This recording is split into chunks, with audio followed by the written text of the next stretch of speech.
ಅಪ್ಪು ಹೆಸರಲ್ಲಿ ಸರ್ ಇವತ್ತು ಅಚ್ಚೆ ಹಾಕ್ಸ್ಕೋತಾರೆ. ಹ್ಮ್. ಅವ್ರ ಹೆಸರನ್ನ ಇಲ್ಲಿ ಬರ್ಸ್ಕೋತಾರೆ. ಧರ್ಮಸ್ಥಳಕ್ಕೆ ಪಾದಯಾತ್ರೆ ಹೋಗಿದ್ದಾರೆ. ಯಾಕೆ ಸರ್ ಅಪ್ಪು ಅವ್ರಂಗ್ ಗ್ರೇಟ್ ಆಗ್ತಾರೆ? ಡಾಕ್ಟರ್ ರಾಜ್ಕುಮಾರ್ ಯಾಕೆ ಗ್ರೇಟ್ ಆಗ್ತಾರೆ? ಸಿನಿಮಾ ರಂಗದಲ್ಲಿ ಇದ್ರು. ಇಂದಿರಾ ಗಾಂಧಿ ಅವರು ಡಾಕ್ಟರ್ ರಾಜ್ಕುಮಾರ್ ಮನೆಗೆ ಬಂದು ಬಿಫೋರ್ 85 ಅಲ್ಲಿ ಅವ್ರನ್ನ ಆಫರ್ ಮಾಡ್ತಾರೆ, ದಯವಿಟ್ಟು ಚುನಾವಣೆ ಕಂಟೆಸ್ಟ್ ಮಾಡಿ ನಿಮ್ಮನ್ನ ಮುಖ್ಯಮಂತ್ರಿ ಮಾಡ್ತೀವಿ ರಾಜ್ಯದಲ್ಲಿ ಅಂತ. ಡಾಕ್ಟರ್ ರಾಜ್ಕುಮಾರ್ ಅವ್ರನ್ನ ಯಾರು ಇಂದಿರಾ ಗಾಂಧಿ ಅವರು ಮಾಜಿ ಪ್ರಧಾನ ಮಂತ್ರಿಗಳು. ಡಾಕ್ಟರ್ ರಾಜ್ಕುಮಾರ್ ಒಂದೇ ಮಾತು ಹೇಳ್ತಾರೆ, ಇಲ್ಲ ಮೇಡಮ್ ದಯವಿಟ್ಟು ನಾನು ಬರಲ್ಲ, ನೀವ್ ಏನ್ ಆಫರ್ ಅಲ್ಲ, ಮುಖ್ಯಮಂತ್ರಿ ಅಲ್ಲ ಪ್ರಧಾನ ಮಂತ್ರಿ ಮಾಡಿದ್ರೆ ನಾನು ಬರಲ್ಲ, ನಾನು ಕಲಾ ಸೇವೆ ಮಾಡ್ಕೊಂಡಿದ್ದೀನಮ್ಮ. ಬಹಳಷ್ಟು ವಿನಯವಂತಿಕೆಯಿಂದ ಹೇಳ್ತಾರೆ. ಅದಕ್ಕೆ ನಾವು ರಾಜ್ಕುಮಾರ್ ಯಾಕೆ 10,000 ಸಲ ಹೇಳ್ತೀವಿ, ಅವ್ರು ದೇವ್ರಿದ್ದಂಗೆ ಕನ್ನಡ ಚಿತ್ರರಂಗಕ್ಕೆ ಅವ್ರು ಹಾಕೊಟ್ಟು ಹೋಗಿದ್ದಾರೆ ನಮ್ಗೆ. ಹಾಗಾಗಿ ಅಂತ ವಿನಯವಂತ ಅಂತವರ ಮಗ ಅಪ್ಪು ಅವರು. ಅಪ್ಪು ಅವ್ರು ಎಷ್ಟು ಕೆಲಸ ಮಾಡಿದ್ರು. ಪ್ರಕಾಶ್ ರೈ ಜೊತೆ ಸೇರಿ ಅವರು ಬಹಳಷ್ಟು ಆಂಬ್ಯುಲೆನ್ಸ್ ಗಳನ್ನ ಬಿಡ್ತಾರೆ ರೋಗಿಗಳಿಗೋಸ್ಕರ, ಬಹಳಷ್ಟು ಸಾಮಾಜಿಕ ಕಾರ್ಯಗಳು ಮಾಡಿದ್ದಾರೆ. ಆಮೇಲೆ ಗೊತ್ತಿಲ್ದಂಗೆ ಸಹಾಯ ಮಾಡಿದ್ದಾರೆ, ಗೊತ್ತಿಲ್ದಂಗೆ ಬಹಳಷ್ಟು ಜನಕ್ಕೆ. ಹಾಗಾಗಿ ಅವ್ರನ್ನ ಅಷ್ಟು ಪ್ರೀತಿಸ್ತೀವಿ, ಅಭಿಮಾನಿಸ್ತೀವಿ. ಅವರು ಸಿನಿಮಾ ನಟ, ಅಭಿಮಾನಿಸ್ತೀವಿ. ಯಾಕೆಂದ್ರೆ ಸಾಮಾಜಿಕ ಸೇವೆಗಳು ಸಿನಿಮಾ ಕೆಲಸಕ್ಕಿಂತ ದೊಡ್ಡದು. ಆ ತೂಕ ಸಿನಿಮಾ ಆಕ್ಟಿಂಗ್ ಗಿಂತ ದೊಡ್ಡದಾದಾಗ ಅವರು ದೇವರಾಗ್ಬಿಡ್ತಾರೆ. ನೀವು ದೇವ್ರಂತ ಆಗಕ್ಕಾಗಲ್ಲ ರಾಗಿಣಿ. ಹಾಗಾಗಿ ನೀವು ದಯವಿಟ್ಟು ನೀವು ಬಂದಿರೋ ಉದ್ದೇಶ ಬೇರೆನೇ ಇದೆ, ಆಕ್ಟರ್ ಆಗಿದ್ದೀರಾ. ಹಾಗಾಗಿ ಕನ್ನಡ ಚಿತ್ರರಂಗ ನಂದು, ಅದು ನಿಮ್ದು, ಅವ್ರದ್ದು ಕೂಡ. ಹಾಗಾಗಿ ಇದು ನಮ್ಮನೆ ಸೊತ್ತಿ ನನ್ನ ಮನೆ ಇದ್ದಂಗೆ ಎಲ್ಲರೂ ಕ್ವಶನ್ ಮಾಡ್ಬೇಕು. ಹಾಗಾಗಿ ಸಾಕು FIR ಗಳು ಹಾಕ್ಸ್ಕೊಂಡಿರೋದು. FIR ಹಾಕ್ಸ್ಕೊಂಡ್ರೆ ಪರೋಕ್ಷವಾಗಿ ಪ್ರಖ್ಯಾತ್ ಗೌಡರು ಟಾಂಗ್ ಕೊಡ್ತಿದ್ದಾರೆ ಅಂತ ಅನ್ಕೋಬಹುದು ಸರ್. ನಾನು ಅದಕ್ಕೆ ಹೇಳ್ತಿದ್ದೀನಿ, ರಾಗಿಣಿ ನನ್ನ ಟಾರ್ಗೆಟ್ ಅಲ್ವೇ ಇಲ್ಲ ಅಂತ. ನನ್ನ ಟಾರ್ಗೆಟ್ ಅಲ್ವೇ ಅಲ್ಲ. ರಾಗಿಣಿ ಜಾಗದಲ್ಲಿ ಇನ್ನೊಬ್ಳು ಯಾರೋ ಹುಡುಗಿ ಇದ್ರು ಕೂಡ ನಾನು ಇದೇ ಪ್ರಶ್ನೆ ಮಾಡ್ತೀನಿ. ಟಾರ್ಗೆಟ್ ಅಲ್ಲ ಅಂದ್ರೆ ಮತ್ತೆ ಏನಕ್ಕೆ ಸೋಷಿಯಲ್ ಮೀಡಿಯಾದಲ್ಲಿ ಅವರ ಹೆಸರನ್ನ ಅಲ್ಲ, ಅವ್ರು ಮಾಡಿರೋದನ್ನ ನಾನು ಬರ್ತಿದ್ದೀನಿ ಸರ್ ಅಷ್ಟೇ.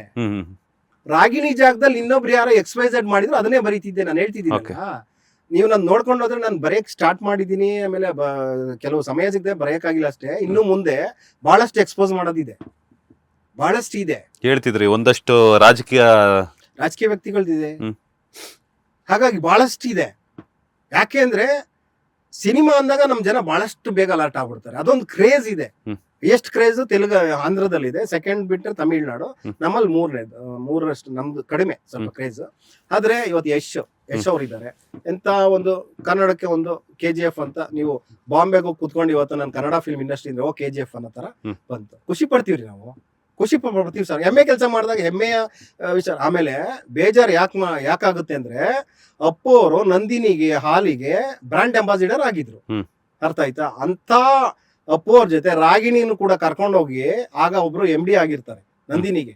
ಅದೇನ್ ಆಸೆ ಇತ್ತು ಅವ್ರಿಗೆ, ರಾಗಿಣಿನ ಬ್ರಾಂಡ್ ಅಂಬಾಸಿಡರ್ ಮಾಡ್ಬೇಕು ಅಂತ. ಪಾಪ ಅವ್ರನ್ನ ತಗೊಂಡೋಗಿ ನಂದಿನಿ KMFಗೆ, ಕರ್ನಾಟಕ ಮಿಲ್ಕ್ ಫೆಡರೇಷನ್ಗೆ ರಾಯಭಾರಿಯಾಗಿ ನೇಮಕ ಮಾಡ್ತಾರೆ ಅವ್ರನ್ನ. ಅಷ್ಟೆಲ್ಲ ಅವ್ರಿಗೆ ಉನ್ನತ ಸ್ಥಾನ ಕೊಟ್ಟವರು. ಒಬ್ಳು ಈ ಡ್ರಗ್ಸ್ ಜಾಲದಲ್ಲಿ ಸಿಗಾಕೋತಾಳೆ, ವೇಷವಾಟಿಕೆ ಮಾಡಿ ದಂಧೆ ಮಾಡ್ತಾಳೆ ಅಂದ್ರೆ ಹೆಂಗಾಗ್ಬೇಕು ಜನಕ್ಕೆ? ಹೆಂಗಾಗ್ಬೇಕು ಸರ್ ಜನಕ್ಕೆ? ಅಪ್ಪು ಅವರು ₹1 ತಗೊಂಡಿಲ್ಲ ನಂದಿನಿ ಹಾಲಿಗೆ, ಈಕೆ ತಗೊಂಡಿದ್ದಾಳೆ ಅಂತ ನಮಗ್ ಗೊತ್ತಿಲ್ಲ, ಅದು ವಿಷಯ ಬೇರೆ. ಅಂದ್ರೆ ಅಂತ ಸ್ಥಾನ ನಿಮ್ಗೆ ಕೊಟ್ಟ ಮೇಲೆ ನೀವ್ ಹೆಂಗ್ ನಡ್ಕೋಬೇಕು? ನೀವು ಹೆಂಗ್ ನಡ್ಕೋಬೇಕು ಸರ್? ನಿಮ್ಗೊಂದು ಜವಾಬ್ದಾರಿ ಅನ್ನೋದು ಇದೆ ಅಲ್ವಾ? You not a private person. Private ಪರ್ಸನ್ಗೂ ಇರಬೇಕು, ಅದು ಬೇರೆ. ಸೊ ನೀವು ಇಂಡಸ್ಟ್ರಿ ಅವ್ರು ಆಗಿರೋದ್ರಿಂದ ನಿಮ್ಮ ಮೇಲೆ ನಂಬಿಕೆ ವಿಶ್ವಾಸ ಇಟ್ಟು ಒಳ್ಳೆ ನಟಿನಪ್ಪ ಹೇಳಿ 2017-18ರಲ್ಲಿ ನಿಮ್ಮನ್ನ ಬ್ರ್ಯಾಂಡ್ ಅಂಬಾಸಿಡರ್ ನೇಮಕ ಮಾಡ್ತಾರೆ ಇಡೀ ಕರ್ನಾಟಕದಾದ್ಯಂತ. ಇವ್ರದ್ದೆಲ್ಲಾ ಕಡೆ ಬ್ಯಾನರ್ಸ್ಗಳು ಎಲ್ಲ ಇರ್ತದೆ. ಎಷ್ಟು ಜನ ಖುಷಿ ಪಟ್ಟಿರ್ತಾರೆ ಪಾಪ ರಾಗಿಣಿ ಅವ್ರ ಬಗ್ಗೆ. ಅವ್ರ ಅಭಿಮಾನಿಗಳೇ ಖುಷಿ ಪಟ್ಟಿರಲ್ವಾ? ಅದೇ ಅಭಿಮಾನಿಗಳು ಆಮೇಲೆ ಕಲಬುರಗಿ ಮಹಾನಗರ ಪಾಲಿಕೆಯಲ್ಲೂ ಕೂಡ ಸ್ವಚ್ಛತಾ ಕಾರ್ಯಕ್ರಮದ ಬಗ್ಗೆ ಇವ್ರನ್ನ ಬ್ರ್ಯಾಂಡ್ ಅಂಬಾಸಿಡರ್ ನೇಮಕ ಮಾಡ್ತಾರೆ. ಆ ಟೈಮ್ನಲ್ಲಿ ಹವಾ ರಾಗಿಣಿ ಅವ್ರಿಗೆ. ನೀವು ಅದನ್ನ ಒಳ್ಳೆ ರೀತಿಲಿ ತಗೊಂಡು ಒಳ್ಳೆ ಕೆಲಸ ಮಾಡ್ಕೊಂಡು ಹೋಗಿದ್ರೆ ನಿಮ್ಮನ್ನ ಯಾರೇ ಪ್ರಶ್ನೆ ಮಾಡ್ತಾರೆ? ಇಷ್ಟೆಲ್ಲ ಮಾಡ್ಬಿಟ್ಟು ನೀವು ಒಂದು ರಾತ್ರಿ ಬಂದು ನಿಮ್ಮ ಬೆಡ್ರೂಮ್ ಒಳಗಡೆ ಸಿಗರೇಟ್ ಒಳಗಡೆ ಮಾದಕ ದ್ರವ್ಯಗಳು ಜೋಡಿಸಿಟ್ಟಿರ್ತೀರಾ. ನಿಮ್ ಟೀಮೇ ದೊಡ್ಡ ಜಾಲ ಇದೆ. ಡೆಲ್ಲಿಲಿ ಹೋಗ್ಬಿಟ್ಟು ಗಾಲಾ ಪಾರ್ಟಿಗಳಂತ ಆಯೋಜನೆ ಮಾಡ್ತೀರಾ, ದೊಡ್ಡ ಮಮಿನಿಸ್ಟ್ರು ಮಕ್ಳುಗಳಲ್ಲಿ ಹೋಗ್ತಾರೆ, ಪೆಡ್ಲಿಂಗ್ ಮಾಡ್ತೀರಾ ಅಂತ ಅಂದಾಗ ಎಷ್ಟು ಜನಕ್ಕೆ ಶಾಕ್ ಆಗಿಲ್ಲ? ಕರ್ನಾಟಕ ಜನಕ್ಕೆ ಆಗಿಲ್ವಾ ಸರ್? ಅದು ಆಗಿರೋ ಘಟನೆ, ಅದು ಸತ್ಯ, ಯಾವತ್ತಿದ್ರು ಸತ್ಯನೇ. ಇನ್ನು 10 ವರ್ಷ ಹೋದ್ಮೇಲೂ ಸತ್ಯನೇ. ನಾಳೆ ಕೋರ್ಟಿಂದ ತೀರ್ಪು ಬಂದ್ರು ಕೂಡ ಕೋರ್ಟಲ್ಲಿ ಅವ್ರು ಇನ್ನು ಹಿಂದೆ ಮಾಡಿರ್ಲಿಲ್ಲ ಅಂತ ಏನ್ ಬರ್ದಿರಲ್ಲ ಕೋರ್ಟಲ್ಲಿ ಜಡ್ಜ್. ಇದರಿಂದ ಈ ವಿವಾದದಿಂದ ಇವರನ್ನ ನಾವು ನಿರಪರಾಧಿಯಿಂದ ಘೋಷಣೆ ಮಾಡಿದೀವಿ ಅಂತ ಬಿಟ್ರೆ ಅದು ಮಾಡಿಲ್ಲ ಅಂತ ಏನ್ ಹೇಳಲ್ಲ. ಹಾಗಾಗಿ ಪ್ರಶ್ನೆ ಮಾಡೋದು ಪ್ರತಿಯೊಬ್ಬರನ್ನ ಹಕ್ಕು.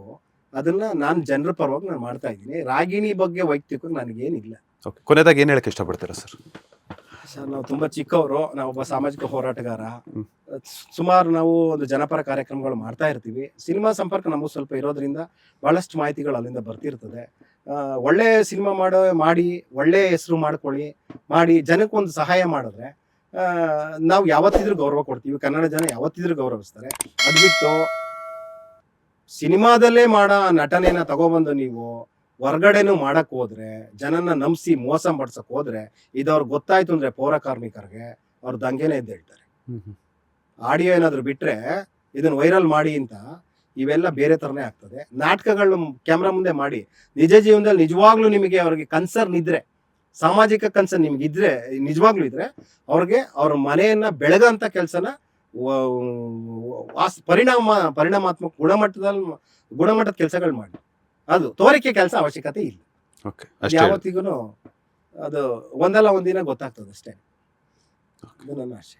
Thank you so much sir, ಒಂದಷ್ಟು ವಿಚಾರಗಳನ್ನ ಹೇಳಿದ್ದಕ್ಕೆ. ಇನ್ ಕೇಸ್ ಏನಾದ್ರು ಮುಂದಿನ ದಿನಗಳಲ್ಲಿ ಇದೇನೋ ಬೇರೆ ತಿರುವನ್ನ ಪಡ್ಕೊಂಡ್ರೆ ಮತ್ತೆ ನಾನು ನಿಮ್ಮನ್ನ ಕಾಂಟ್ಯಾಕ್ಟ್ ಮಾಡುವಂತಹ ಪ್ರಯತ್ನವನ್ನು ಮಾಡ್ತೀನಿ. ಧನ್ಯವಾದಗಳು ಇಷ್ಟೊತ್ತು ನಮ್ಮ ಬಾಸ್ ಟಿವಿ ಜೊತೆ ಒಂದಷ್ಟು ಮಾಹಿತಿನ ಶೇರ್ ಮಾಡೋದಕ್ಕೆ, ಹಾಗೆ ನಿಮ್ಮ ಏನು ಒಂದು ಬರವಣಿಗೆ ಬರೆದಿದ್ರೆ ಅದ್ರ ಬಗ್ಗೆ ಬ್ರೀಫ್ ಆಗಿ ಎಕ್ಸ್ಪ್ಲೇನ್ ಮಾಡೋದಕ್ಕೆ. Thank you sir, thank you. ಎಲ್ಲರಿಗೂ ಥ್ಯಾಂಕ್ಸ್ ಹೇಳ್ತಾ ಇದ್ದೀನಿ. ನಮ್ಮಂಥ ಸಣ್ಣವ್ರನ್ನ ಕರೆಸಿ ನಿಮ್ಮ ಬಾಸ್ ಟಿವಿಲಿ ನಮ್ಮನ್ನು ಒಂದು ಸಂದರ್ಶನ ಮಾಡ್ತಿದ್ದೀರಾ. ನಿಮ್ಮ ಇಡೀ ಬಾಸ್ ಟಿವಿ ಚಾನಲ್ಗೆ ಒಳ್ಳೇದಾಗಲಿ. ಇನ್ನು ಕರ್ನಾಟಕದಲ್ಲಿ ದೊಡ್ಡ ಒಂದು ಬದಲಾವಣೆಯ ಒಂದು ಪರ್ವ ನಿಮ್ಮ ಬಾಸ್ ಟಿವಿ ಮೂಲಕ ಸ್ಟಾರ್ಟ್ ಆಗಲಿ ಅಂತ ನನ್ನ ಒಂದು ಸಣ್ಣ ಹಾರೈಕೆ. Thank you. Thank you sir. ಇದಾಗಿತ್ತು ಇವತ್ತಿನ ಒಂದು ಇಂಟ್ರೆಸ್ಟಿಂಗ್ ಇಂಟರ್ವ್ಯೂ. ಮತ್ತಷ್ಟು ಇಂಟರ್ವ್ಯೂಸ್ಗಾಗಿ ಕೂಡಲೇ ಸಬ್ಸ್ಕ್ರೈಬ್ ಮಾಡಿ ಬಾಸ್ ಟಿವಿ ಕನ್ನಡ. ಧನ್ಯವಾದಗಳು. ಲೇಟೆಸ್ಟ್ ಹಾಗೂ ಇಂಟ್ರೆಸ್ಟಿಂಗ್ ಸುದ್ದಿಗಳಿಗಾಗಿ ಬಾಸ್ ಟಿವಿ ಕನ್ನಡ ಚಾನೆಲ್ನ ಸಬ್ಸ್ಕ್ರೈಬ್ ಮಾಡಿ. ಹಾಗೆಯೇ ಬೆಲ್ ಐಕಾನ್ ಪ್ರೆಸ್ ಮಾಡಿ. ಇದರ ಜೊತೆಗೆ ಫೇಸ್ಬುಕ್, ಇನ್ಸ್ಟಾಗ್ರಾಮ್, ಎಕ್ಸ್ನಲ್ಲೂ ಮಿಸ್ ಮಾಡದೆ ಫಾಲೋ ಮಾಡಿ.